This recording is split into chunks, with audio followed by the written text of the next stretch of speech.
Some bad behavior to this site, so we're suggesting that 3/4 inch gravel be used and have a mulch bed around the shrubs. And then we're suggesting in here, you can see the plan says 6-foot high chain link fence. What was pointed out to me, I think code really requires a 42 or 48 inch fence. And that's probably, from an aesthetic standpoint, the way to go. We can certainly change that. So, and again, it would, well, the landscaping represents about 20% of that site. So now about 100% of that site is impervious. So we would bring back 20% pervious landscape to that site. So, and the parking we would look to use, you know, on a 24/7 basis. We would light we will provide better details for lighting, but LED lighting to city standards. We would light that. It's no different than it is today. There's lighting all around this site. So, and you know, sandwiched between two municipal parking lots, we don't see a big change in in the character of the neighborhood. From a sight line point of view, if you're coming down the hill in a westerly direction, you really don't see this parking at all with the duplex hiding it, and then we're going to put the landscaping in front. So the parking will be largely, unseen from coming down the hill. Coming up the hill, you really see the parking already because it's under the motel building. So we don't see a whole lot of, well, we see a great bit of difference because I think aesthetically it'll look a whole lot better once the motel is removed and the landscaping's installed. I do want to point out in staff's notes, I almost hate to do this, but staff was, and we're looking at this thing differently in terms of the parking. The staff has used terms such as convert and structured and conversion and unpermitted and widely visible, non-conforming and unforced violations and resultant parking. Those are the terms they've used. I would say that instead of converting, we're really retaining the existing parking. Structured parking, it's not structured parking at all. It's surface parking. You drive in, you're right on there's no up or down. You just drive in and you're on the surface lot. I'm not sure why there's a distinction made there. They use the word conversion. We would say we're retaining or the retention of the existing parking. There's been they're calling it unpermitted parking. And we have an approval in 1986. Those of you who've been around long enough to remember the gelato stand that used to be in front of the motel. During that approval process, they pointed out, and the evidence presented was daytime parking for the adjacent law offices. They had a lease that actually came with the property. We maintained the lease with the law office, and it was noted in the findings of fact that the parking was there when this was approved by the zoning board of adjustment at the time. There's also a reference of unenforceable violations when in referencing the parking, but we're looking at it as grandfathered parking. Since we ceased using the motel, it has been used as leased parking for more than 15 years. And I do understand it as a recent court case that supports the use of this site as parking because it's been in use for those 15 years over and above the fact that we got it approved back in '86.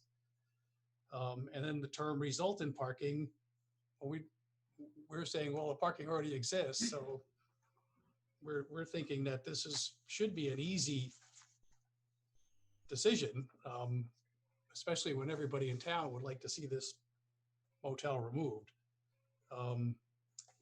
There's no replacement structure planned.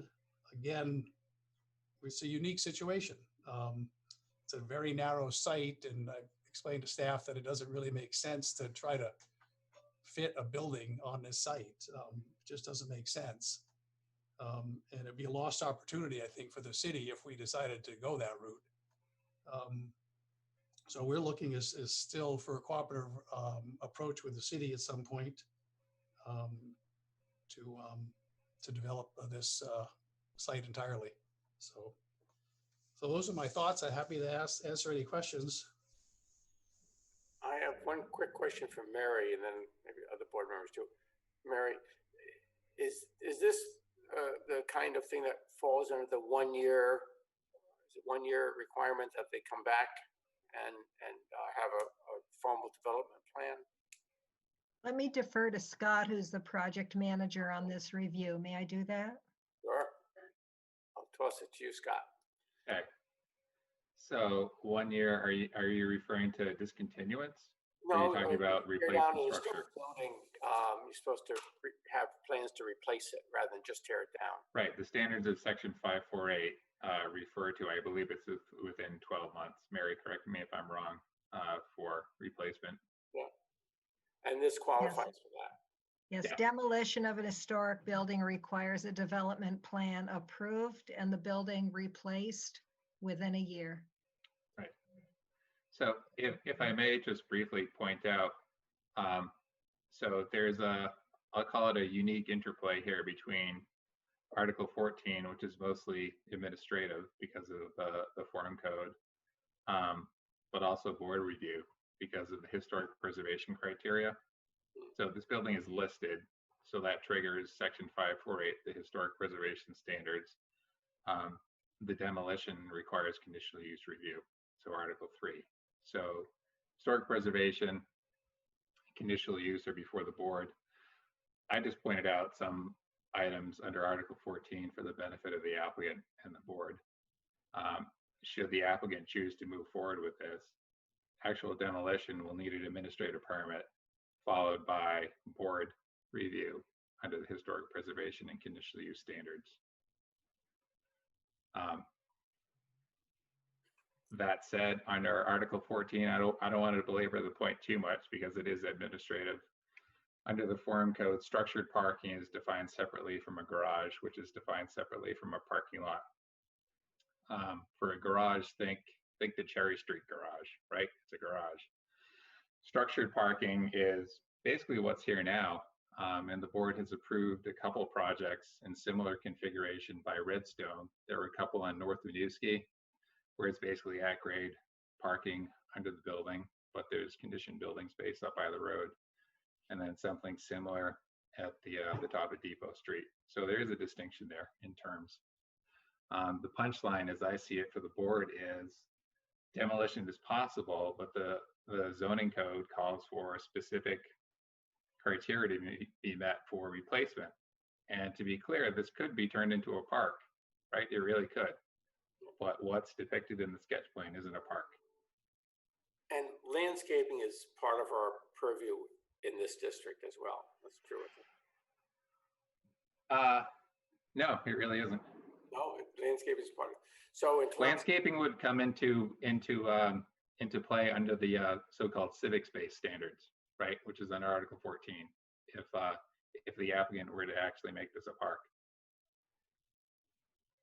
Scott, question: if the applicant wanted to make it a park on private property, what limits would they be able to place on the park, and what would the process be for removing the park later for further development? Again, Mary can elaborate if I'm missing some points, but the standards under 548, so again, under board purview, do enable conversion to green space with easement or deed restrictions or provisions for public access. It doesn't outline specificity. I think maybe the Parks Department might play a role in determining that. And it also doesn't say it needs to be permanent. So maybe it's a park for 5 years or 10 years, who knows? I don't see anything that expressly precludes temporary status as a park.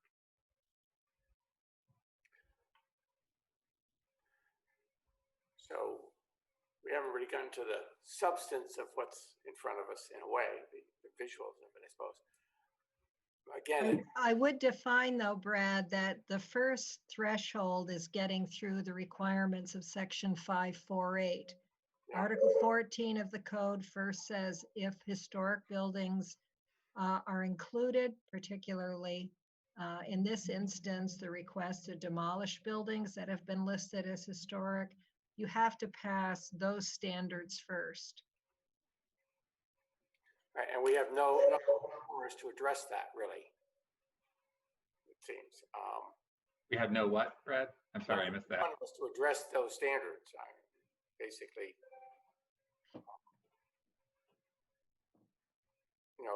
That Not within the submission that I've seen. no, and I guess that's the point of sketch plan, is they're supposed to give a little feedback on this. Right. And it does seem that, and I don't, it's a funny kind of application because it's such a prominent spot, and I understand the applicant's point of view that it by itself, it's a very hard site to develop, and it may not even be the best thing to develop this single site at this point. But I will say that, and I don't know if this falls under our domain or not, but if it was developed the way he shows it right now with a chain link fence around this, I'd find that a very depressing event to have on Main Street as you get to the center of town. I don't know. It's hard to understand what creating a little chain link fenced area as the gateway into downtown Burlington just seems really inappropriate.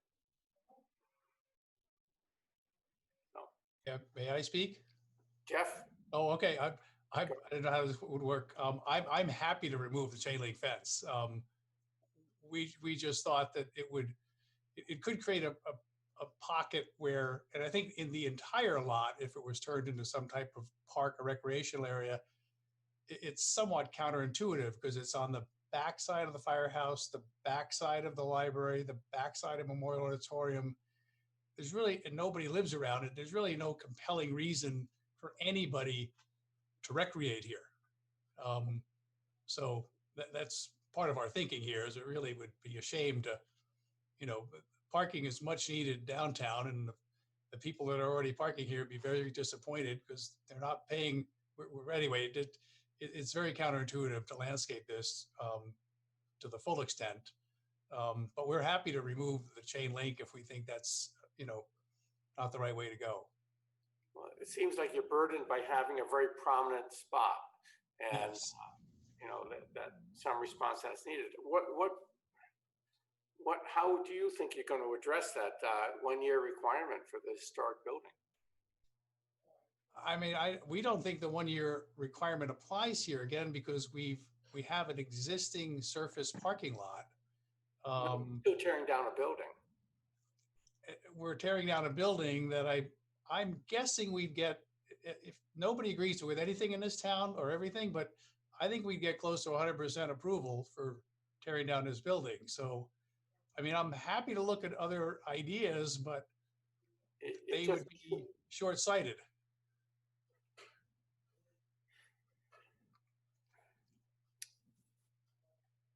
I'm just going to ask if there's any questions from the board or comments from other members of the board on this.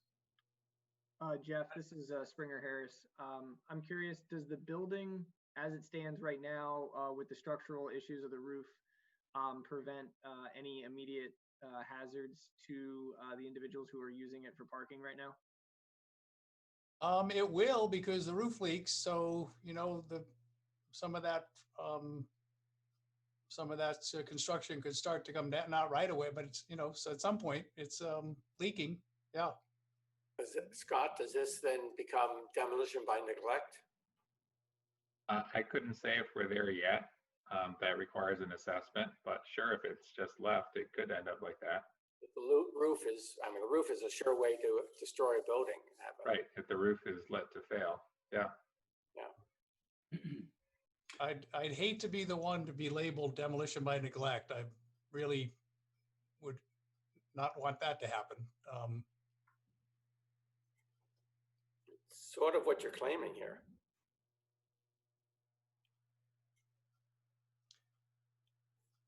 Well, it's such a unique situation that, I don't think anybody would invest $30,000 in this building right now, and everybody in town would like it removed. I've got to figure there's a way to figure this out. Have you explored other uses? Can you talk, this is Jeff Hand, tell us a little bit more about other uses you've looked at?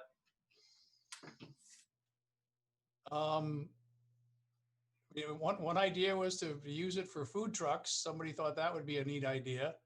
But again, that's not construction. That's not a building. If you're asking me to build a 47-foot wide multifamily building, we have looked at that. We get 8 units of floor and we could go up, to 65 or 80 feet here. But again, that seems like a very silly idea to compromise this whole block with a marginal building. I don't think I disagree with that comment.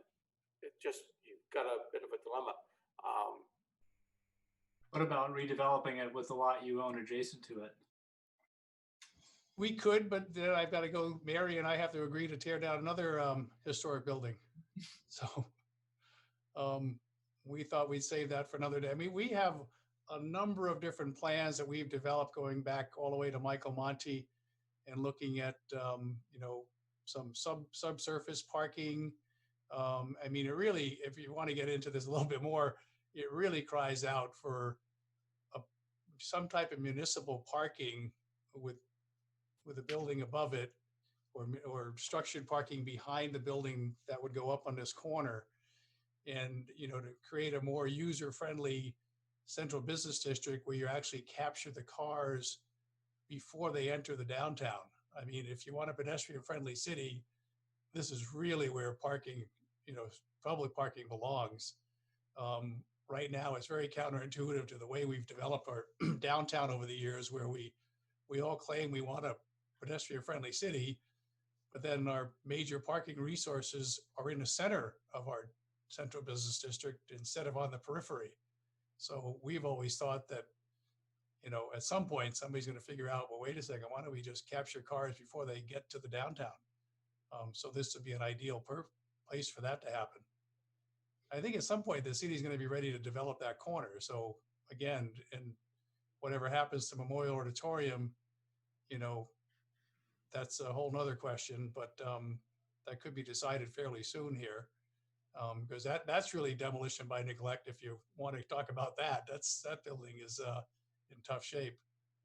So, but anyway, we thought that, you know, it's existing parking that has been identified and approved by the city, is all we're doing is removing the structure above it and landscaping the front, and waiting for that opportunity with the city to kind of co-develop this block. If I may, Brad, I think there's some key things here to take into consideration in this review. Section 548, as I addressed, is required to be addressed first in this review, even within the form code. And under 548D, demolition of historic buildings, roof failure is specifically identified among those characteristics that can identify a property as demo by neglect. So that is articulated. Another part of that section of 548D requires a redevelopment plan to be approved prior to the demolition of the building.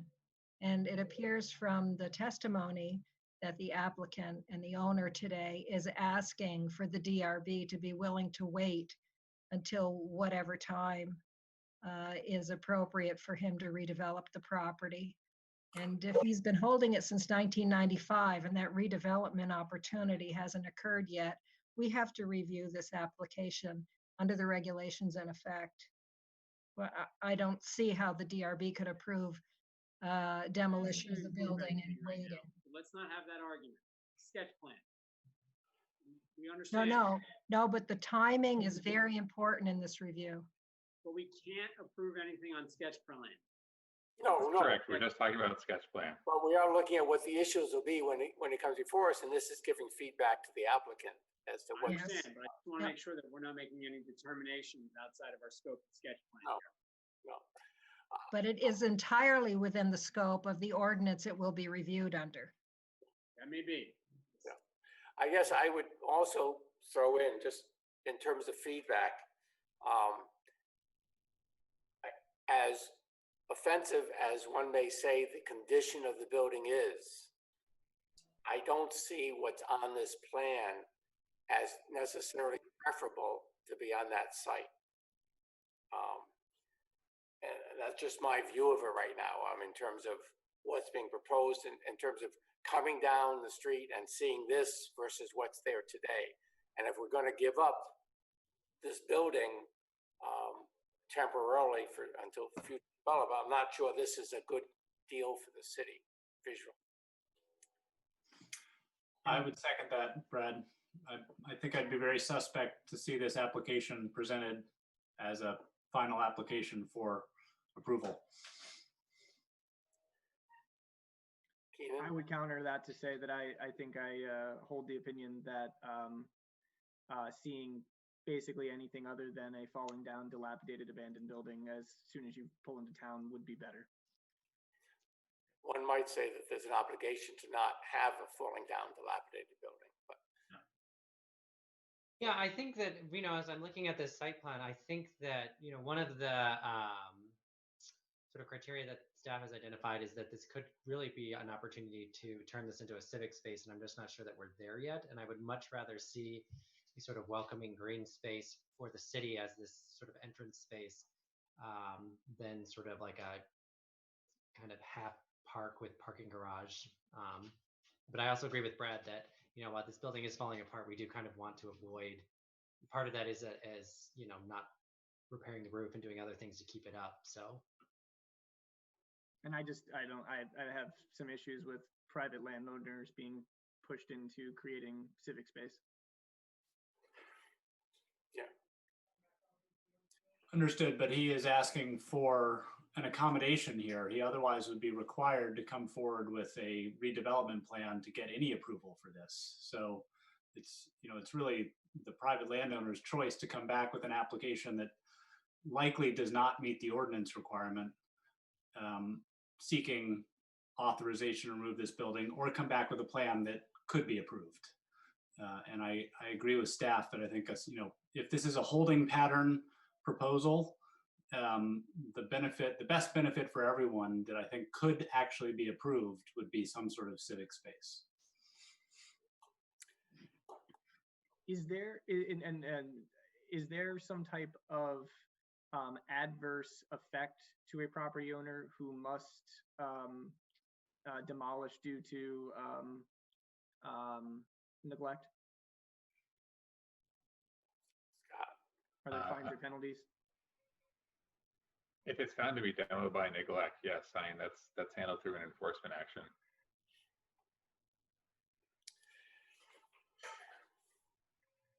Any other comments from? Well, I mean, if I may, Yeah. if we could just put a new roof on this thing and wait another 5 years and everybody can look at the motel. That's probably not what everybody wants. Yeah, I mean, this is preliminary. You're just getting our feedback on what you're showing us today. Yeah. And what the issues might be. And it's not but there is some concern that the two issues seem to be, one is there is some historic issues that you're going to be under the gun for that has to be discussed at least at that point. And this is also seen as a significant property coming into town. And so whatever you do there, even temporarily, has some burden on it. I think those are the two consensus points that we have right now, that those are just issues to be aware of. Jeff, you had mentioned cameras and a property manager who lives next door. Is that due to instances of trespassing on your property? Yes, it is. Has that been an ongoing issue for some time? Not so bad. It depends on the time of year and whatnot, but I think people have understood that the cameras are out there. That kind of keeps, you know, any kind of mischief down.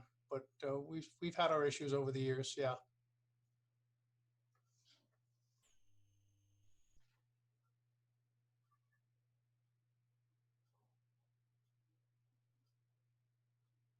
Other comments? I don't know if we haven't resolved anything for you, Jeff, but. I know. I mean, unfortunately, you know, I've done business around the state of Vermont. You go to some towns and the regs aren't written this way. I think the regs this is such a unique situation that the regs just aren't set up to deal with it. I think you could go to any other town and this meeting be over by now. So. I mean, you can make your case it's just something that has to get discussed in terms of the historic nature of it and what this thing really is going to look like. Those are two significant issues. And we just thought landscaping, hiding the existing parking would be a whole lot better than what's there now. And that's may or may not have consensus on that. That's the starting point. Yeah. And how will I know how everybody stands right now? I think you've gotten the issues, and you're gonna. Unless anybody else wants to make a comment, any of the board members. I would just reiterate that, the parking lot, that the city-run parking lot that follows right after it is in poor condition and is not appealing, and this building next to it doesn't help it. And I think that I would concur that the building not being there and any type of landscaping would look better than what we have now. And in the future redevelopment and planning, proper planning of being able to really put the time and effort into making that area of our city is worth the effort and the wait to find a way to make this work. The other thing the other thing I've thought about here is if the city needs to be inspired and people get excited about developing this block, this could kind of be the answer to the first thing that wow, look at that. Look at what it looks like with that building removed. And all of a sudden there's some renewed interest to get something going on this corner. I mean, that could have the effect by removing this building, to finally get some excitement here and to figure out what really belongs here. So I think leaving it there just kind of casts a shadow on this whole block, and everybody throws up their hands and says, look at this ugly building, and nothing happens. You remove this building, I think you create some excitement. Well, you're the owner of the property there, so does it get you excited? Yeah. I've got plenty of plans to share with you for the next round if we get there. I know it is a significant property. I mean, obviously going from the parking on South Winooski all the way up to Union Street, it is a lot of opportunities and issues. Yeah, it would be a shame to see me put a new roof on this thing and keep it. It really would. And there's no real answer to putting another building in its place. So those are the choices, really. It'd be foolish to put something here and lose a greater opportunity down the road. Yeah, I don't disagree with that. I think that's obviously part of the dilemma of this property. I gotta believe you're gonna spend more money on this renovation than you would on the roof. No, the demolition is gonna cost me well over $100,000, trust me. Oh, yeah. So but you think there's an advantage to you to have the building gone? Oh, I think it's an advantage to everybody. Okay, I don't know if Brooks or Ravi or AJ have any comments you want to make on this? Nothing for me. Not a lot. Yeah, not at the moment, no. Covered my thoughts. So Brad, I see a number of attendees still listed. You may want to ask if anyone cares to speak to this. Yeah, are there members of the public who wanted to make a comment on this? If so, raise your hand, please. Okay, I see. I think that's still Sharon looking to speak. Is that Sharon? I believe so. Can you let her? Allow her to talk and we'll find out. Hi. Hey, you're on. Yes, thank you. Yeah, I saw this on your agenda. Can you hear me? Yeah, just say your name, Sharon, so everybody. Oh, I'm sorry, Sharon Busher, resident of Ward 1. And I saw this on your agenda, and I looked at the submission and the staff comments, but I agree. This is the block that we've been talking about for years and years and years. Just a cautionary comment. I don't want to be Debbie Downer, but I don't know where we're going to get the money. We have City Place. We have the Moran frame. We have Memorial Auditorium, which is in its state because we did neglect it. And for lack of me mentioning that I cared about that building. But I am concerned. I think that residents might get excited, Jeff and Brad, but I think the reality is that I don't know where they'll find the money to translate that into, it would be a public-private venture, I assume. I don't know where we'd find the money to do this right now. So that's my only comment, that I think, we're looking forward to seeing this developed as a gateway. I I wish we could be a different kind of community, though, where you could develop around a historic house, not the Midtown Motel, but around the house. I wish we could, you know, if you look at other places in Europe and everything, they chisel around, they save things that they think have value. We don't. We just clear cut, clear out. And I'm very sad about that. But I think there is a dilemma. I don't have the answer about having a plan in place in a year as to how you're going to utilize this, because as I said, I think the pandemic and the financial constraints that the city faces really are going to dampen the enthusiasm. So those are my only comments, that I think this is a project that will have to happen maybe 5 years from now, but not in the next year. Thank you. Thanks, Sharon. Are there other people in the public who wanted to speak, Scott? That was the only hand I saw raised besides Jeff's. Okay. Well,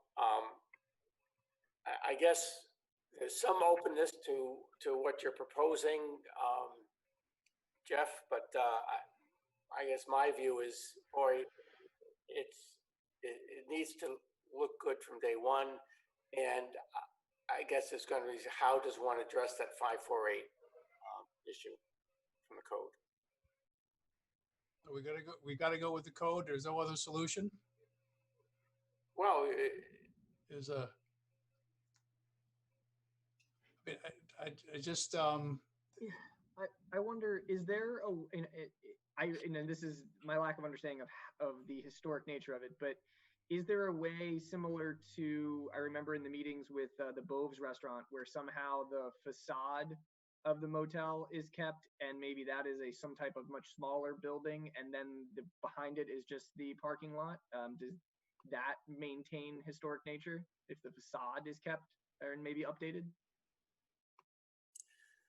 You're correct that the Boves was a redevelopment, but that wasn't the retention of any part of that structure. It was a gesture on behalf made by the building owner to at least give some tribute to the original design of the building.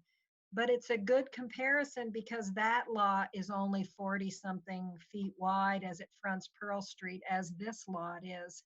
And you can see that there is the potential to redevelop even on very narrow city lots in the form districts. If we were to redevelop this with a narrow building, then the city could redevelop their corner and block all our windows. So I don't think I get a banker to finance this thing for me. Yeah, well, you get windows on the east side that you control. I hate to drag this on, but Sharon, if you would be willing to answer my question, and don't feel obligated to, but you've seen this property for a long time. I'm sure it's been a topic of conversation for a long time. I'm just wondering, in your personal opinion as a resident, would you like to see the motel maintained as it is standing there, or would you like to see it turned into something different or not be there? You're speaking to me, Sharon Busher? Yes. Oh, okay. And I don't recognize your voice. I'm sorry. This is Springer Harris. Oh, Springer. Okay. I think the potential for that block is great. I think there have been so many innovative ideas. Some I've supported, some I haven't. So no, I don't think that the Midtown Motel should continue to exist. I think that the block could be so much more for the city, offering so much more. And so I'm supportive of having that motel go away, but I understand the dilemma we're facing. I really appreciate you sharing your opinion. Thank you. Welcome. I think that you have the opportunity, Jeff, to dig into that 548 more and come to an understanding of how you might be able to address that one way or the other. I think that's okay. Brad, I would reference in Article 14, which is the form code, to look at 14.6.5. And that's for the treatment of historic buildings. It makes the reference to 548, but it also makes the reference to compliance. And the language there is, to the extent that any form district, building type, urban design, or frontage type standards threaten or conflict with the ability to maintain the historic integrity of an historic building or site, and the ability to meet the standards found in section 548B, the process for granting relief by the Development Review Board, and that's in section 14.7.3B, shall be followed. So that's the opportunity for alternate compliance as applicable. So those are some references for our property owner.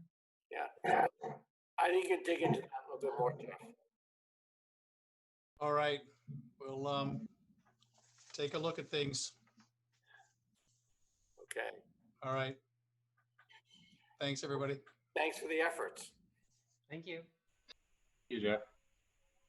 So that is the last agenda item tonight. Unless there's any other business, that I don't believe there is, I will close the public hearing. And if the board members are up for it, we need to deliberate on 10 Baird Street. Okay, everybody? Yeah, I think that makes sense. Yeah. I mean, I was okay with that, especially given the nature of the private street, the association having all the parking, having this. I thought Springer made the astute point that, we understand the water issue, but how would it be different if there was a family with 3 kids living there, right? I mean, and we don't really get into